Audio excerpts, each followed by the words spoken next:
Macron est tellement stupide, tellement imbu de lui-même, qu'il vient de rendre un service extraordinaire à la révolution africaine. Un individu qui était l'émir du front Al-Nosra, un individu qui n'a pas arrêté d'accumuler les crimes en zigzagant entre Al-Qaïda est devenu tout à coup le héros, le porte-parole des intérêts de l'impérialisme en Syrie.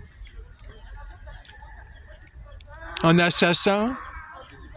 un pseudo-musulman au service des milices, un faux musulman milicien au service du faux islam des banques du Golfe. Al-Qaïda, Daesh sont en fait des milices dont l'idéologue était Youssouf Qaradawi, le même qui leur donnait des fatwas validant les suicides,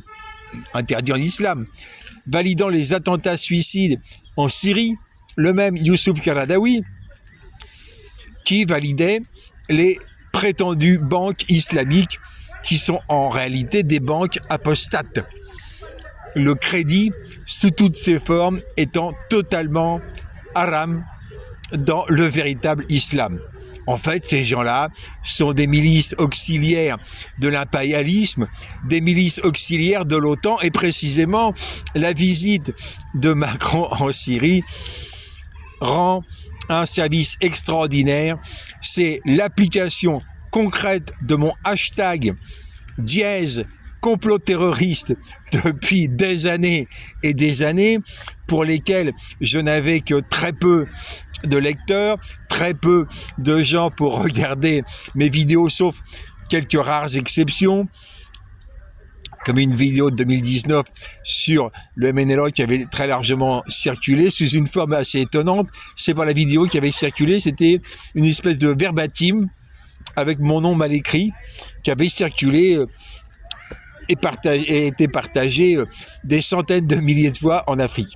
Sauf que cette fois-ci, maintenant, depuis l'attaque terroriste du 25 avril, par justement la version malienne de Al-Shara Djoulani, la version malienne du complot terroriste rusé consistant à recruter Al-Qaïda, Daesh, etc., le Front Al-Nosra en l'occurrence, la version malienne, justement, les gens vont enfin comprendre de quoi il s'agit. Ce sont des terroristes ayant négocié leur participation au complot terroriste avec Alain Juppé et Henri Drincourt en août 2011, c'est-à-dire 6 mois avant l'attaque du 17 janvier à Ménaka, puis le 18 janvier à Guéloc. Ces terroristes ont négocié avec Sarkozy, qui leur a accordé l'Azawad. Ce sont ces mêmes gens qui ont créé MNLA et en Sardine, qui est une scission interne, ont créé ensemble l'État islamique de l'Azawad. Et donc, l'État islamique de l'Azawad est une création de l'Élysée. Ce qui se passe en Syrie va enfin ouvrir les yeux de tous les naïfs qui ne comprenaient pas ce complot terroriste téléguidé par Sarkozy, par le général Puga,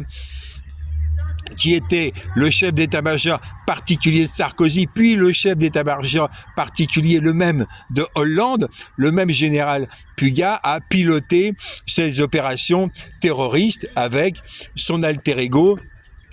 qui était Christophe Gomard, celui qui avait lancé le commando Hubert de l'armée française pour accompagner les djihadistes, cette fois-ci ceux de Abdelhakim Belhadj, pour envahir la Libye et aller exécuter Kadhafi au service de Sarkozy. Il y a une porosité totale entre les services secrets français, les djihadistes, les terroristes non djihadistes. Il ne manque plus qu'à la liste, et ça je vais ressortir le son bientôt, il ne manque plus qu'à la liste, Bassolé et Soro, Force Nouvelle de Côte d'Ivoire, en train de téléphoner à Bassolé pour lui expliquer comment recruter leurs camarades, leurs complices en Sardine, d'Iyad Ghali, pour aller attaquer la gendarmerie de Samorogouan. La porosité entre tous ces terroristes est totale. Et le parrain régional étant, ça j'ai déjà sorti la vidéo, étant Blaise Compaoré, puisqu'on voyait en novembre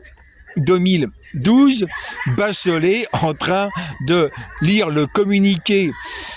des terroristes MNLA et en Sardine, après que les chefs en question aient rencontré leur parrain régional, Blaise Compaoré, l'assassin de Thomas Sankara. Et donc, Macron en Syrie, c'est une démonstration extraordinaire de la dégénérescence totale de l'État voyou France-Afrique et surtout de l'hypocrisie totale des magistrats français, puisque Lafon, le patron de Lafarge, vient d'être condamné pour avoir financé Al-Nosra, et Macron va rencontrer le créateur, le dirigeant de Al-Nosra. On a donc un type, Lafarge, en prison, à juste titre, pour financement d'organisations terroristes criminelles, et le président de la France va rencontrer le type à qui Lafon a donné de l'argent. Et visiblement, ça ne dérange aucun magistrat en France. La logique voudrait qu'il y ait un procureur qui dise « Mais attendez, tous ceux qui sont en train de se réunir en Syrie avec le criminel Al-Shara sont forcément passibles des mêmes condamnations que Lafon. » Faut être logique. Mais non, la magistrature française est totalement gangrénée. Ce sont ceux qui m'ont condamné à 31 000 € à Angoulême, devenu 33 000 à Bordeaux, rétréci à 9 000 au 1, puis regonflé en cour d'appel de Rouen avec les juges voyous de la cour d'appel de Rouen, dont j'attends que tous ces gens-là se décident à porter plainte en diffamation, ce qui me donnerait l'occasion de prouver que ces gens sont des délinquants, que ces magistrats sont des complices du complot terroriste et qu'ils persécutent les antiterroristes, qu'ils persécutent les lanceurs d'alerte, avec cerise sur le gâteau, les condamnations en même temps que moi, auteur de l'article initial dénonçant l'attaque terroriste du 16 décembre 2010, la condamnation de Julie Amadis, qui n'y était strictement pour rien, mais ces gens-là voulaient bien évidemment lui pourrir la vie, et ils lui ont réellement pourri la vie pendant plus de 10 ans. Une révolution est donc nécessaire pour remplacer ces magistrats voyous, pour compléter de 24 000 juges supplémentaires, pour avoir de quoi poursuivre tous ces bandits, tous ces criminels, tous ces malfaisants qui pourrissent le Mali, qui pourrissent la Côte d'Ivoire, qui pourrissent le Burkina Faso, qui pourrissent le Niger, puisque on a la démonstration que derrière les attaques du 25 avril, eh ben, c'est la même bande qui a attaqué, Benjamin, tu